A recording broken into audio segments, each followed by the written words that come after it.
కొన్ని వీడియోస్ చేశారు, చాలా మంది చూడలేని ప్రదేశాలు చూసారని చెప్పేసి అది అభిమానించారు. ఖచ్చితంగా కాదనట్లేదు. అందులో ఖచ్చితంగా కానీ అనుమానం ఏం ప్రజా లేదు. సమస్యలని చెప్పి ఇలాంటి అంశాలు మాట్లాడటం మరి ఇప్పుడు ఇలాంటివి అసలు అదే వ్యతిరేకిస్తున్నారు. అదే అంటారు కదా. సత్యనారాయణమూర్తి గారు మీరు చెప్పండి సార్. ఇప్పుడు మేడం అన్నట్టు ఇప్పుడు ముస్లింలు అనేసరికి ఒక ఖురాన్ ఫాలో అవుతుంటారు, క్రిస్టియన్స్ బైబిల్, హిందువులు వచ్చేసరికి మన గ్రంథాలు ఫాలో అవుతుంటారు, భగవద్గీత ముందు భగవద్గీత. ముఖ్యంగా. సో ఒకటి సార్, సనాతన ధర్మం అనేసరికి మనకు ఒక ధర్మం ఉంది, దాన్ని తప్పనిసరిగా పాటించాలి అనేది నేటి యువతకు నేర్పించాల్సిన అవసరం ఉంది అంటారా? ఎందుకంటే ఈ వస్త్రధారణ విషయంలో స్థానికంగా ఉన్న వాళ్ళు కూడా వ్యతిరేకిస్తున్న పరిస్థితి కనిపిస్తోంది కదా. అమ్మాయిలు కూడా మా ఇష్టం అన్నట్టుగా మాట్లాడుతున్నారు. బట్ ఒక మతాన్ని నమ్ముకుని వెళ్ళేటప్పుడు ఆ ధర్మం అనుసరించాల్సిన అవసరం కూడా ఉంది అంటారా? తప్పకుండా అమ్మా. నేను ఒక ప్రొఫెసర్గా నేను చెప్పేది ఏంటంటే, మా స్టూడెంట్స్ ఉన్నారు ఇక్కడ, కంప్లీట్గా వాళ్ళు సనాతన ధర్మాన్ని పాటిస్తూ మోడర్న్ థింకింగ్తో simple living and high thinking అలాగా ఉన్నారు. అండ్ డ్రెస్సులు వేసుకుంటారు, బట్ నాట్ లైక్ అగ్లీ డ్రెస్సులాగా అలా వేసుకొని అలా లేరు. ఇప్పుడు మనం చూసుకున్నట్లయితే సునీత విలియమ్స్, ఆమె ఏ డ్రెస్సింగ్ వేసిందమ్మా, తర్వాత నీట్గా వేసుకునేవారు. కల్పనా చావ్లా, నాసా సైంటిస్టులు, అలాగే కమలా హ్యారిస్, వీళ్ళంతా ఇండియన్ బ్రీడ్. వీళ్ళు యుఎస్లో ఉండి నాసాకి ఆ అత్యున్నతమైనటువంటి ఆ స్థానాన్ని అధిరోహిస్తూ ఆధునికతకు మరో పేరైనటువంటి వీళ్ళంతా కూడా సాంప్రదాయబద్ధమైనటువంటి వస్త్రాలు ధరించారు. అలాగే వాళ్ళు కమలా హ్యారిస్ వైస్ ప్రెసిడెంట్ పోస్ట్ ఎక్కినప్పుడు ఆమె ఇంట్లోనే చక్కగా ఆఫీస్లోనే పూజలు, సనాతన ధర్మాన్ని గౌరవిస్తూ మన హిందూ పూజలు చేయించుకుంటూ ఆమె ఆఫీస్ ఇనాగ్రేషన్ ప్రెసిడెంట్షిప్ ఓత్ తీసుకుంది.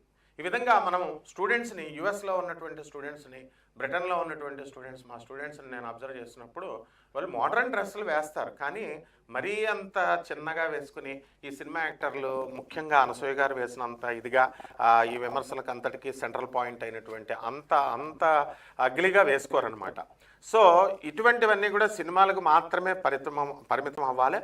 అలాగే అక్కడ వరకే ఆ సీన్స్ వరకే వాళ్ళు కమర్షియల్ ఎలిమెంట్స్ కోసం చూసుకుంటారు కాబట్టి తప్పనిసరి పరిస్థితుల్లో వాళ్ళు చేసుకోవాలి అని అనుకున్నప్పుడు అలా చేసి అక్కడ వరకే పరిమితం చేసి, ఇప్పుడు ఇంతకుముందు రాధిక గారు చిరంజీవి గారితో షూటింగ్ చేసినప్పుడు మోడర్న్ డ్రెస్సులు వేసినా కూడా వెంటనే ఇమీడియట్ ఇలా షాల్ కప్పేసుకున్నట్టు వెంటనే షూటింగ్ అయిపోయి నెక్స్ట్ సెకండ్ కప్పేసుకునేవారు. సో ఎలా చూసినా సరే మనము హైందవ సంస్కృతికి, సాంప్రదాయానికి పెద్ద పీట వేసి మనందరం కూడా సంస్కృతిని కాపాడుకుంటూ వస్తున్నాం. ఇప్పుడు ఈయన చేసినటువంటి నా అన్వేషణ కాదది, ఉత్తి అన్వేషణ. అండ్ నా అని మనల్ని అందరినీ కలుపుకోవాలి అని చెప్పి నా అని పెట్టుకున్నాడు, అతని కలుపుగోరుతనమే లేదు. అండ్ అసహ్యకరమైనటువంటి పదజాలంతో మా గురుదేవులైనటువంటి నా ప్రత్యక్ష డైరెక్ట్ గురువు గారు గరికపాటి నరసింహారావు గారు మా ఊరు రాజమండ్రి శంకరమఠంకి వచ్చేవారు. మా గురువుగారు భారతీతీర్థ స్వాముల వారు వస్తే నేనే వెళ్ళి పిలుచుకొచ్చేవాడిని స్టూడెంట్ ఏజ్లో గరికపాటి గారిని. సో అటువంటి మా గురువు గారినే ఆయన అసహ్యకరమైన పదజాలంతో చేసి ఒక పుచ్చకాయని, ఒక కీరాని ఏదో చూపిస్తూ మొత్తం తెలుగు జాతి ప్రజలు, తెలుగు వచ్చిన వాళ్ళల్లా సిగ్గుపడేలా చేసినటువంటి అతని అన్వేషణ రంధ్రాన్వేషణ మాత్రమే. He's a totally hopeless and useless idiot అనమాట.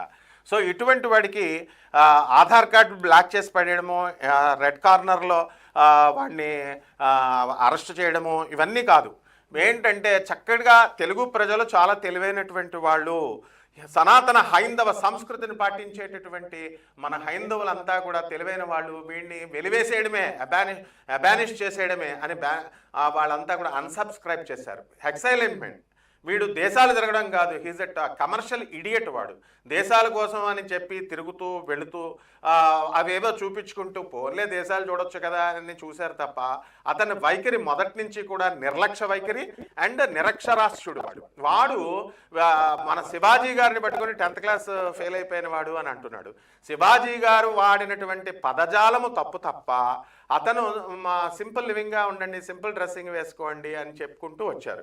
ఆ తర్వాత శివాజీ గారు చెప్పిన తర్వాత ఇప్పుడు మన మెట్రో ట్రైన్స్లో తర్వాత వెళుతున్నప్పుడు ఎంతోమంది నాకు చెప్పారు, సార్ శివాజీ గారు చెప్పిన తర్వాత చాలా మార్పు వచ్చింది సార్ యువతలో. అంటే ఎప్పుడు కూడా హైందవ సంస్కృతి యువత, భారత యువత ఎప్పుడు కూడా కొత్తదనాన్ని ఆస్వాదించడానికి తీసుకుంటుంది, రెడీగా ఉంటుంది.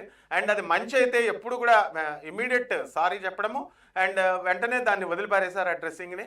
అండ్ తప్పకుండా సాంప్రదాయబద్ధంగా వాళ్ళు రావడం అనేటటువంటి జరిగింది. సో అమెండ్మెంట్స్ అనేటటువంటివి ఉండాలి. ఇప్పుడు అనసూయ గారు, మహిళా సంఘాలంతా కూడా మరి లోకము ప్రవాహము. సార్ ఒకటి చెప్పండి సార్, అంటే ఇప్పుడు అంటే పరిస్థితులు మీరు జరిగిన ఎన్ని రోజులు చూస్తున్నాం కదా, వస్త్రధారణ ఇలాగే ఉండాలని చెప్పేసి కాస్త ఘాటుగా అయినా సరే చెప్పాల్సిన పరిస్థితి ఉందంటారా? ఇప్పుడు ఘాటుగా చెప్తే ఎవరు వినరమ్మా.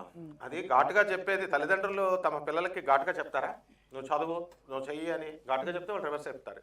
ఇప్పుడు డ్రెస్సింగ్ని బట్టి కాదు, డ్రెస్ వేసుకున్నా సరే తగినటువంటి జాగ్రత్తలు వాళ్ళు చెప్పాలి. అండ్ నెక్స్ట్ టైం ఆడపిల్లలే కాదమ్మా, మగ పిల్లలు కూడా చూడండి ఇక్కడ వరకు వేసుకుంటారు, అలా ఇక్కడ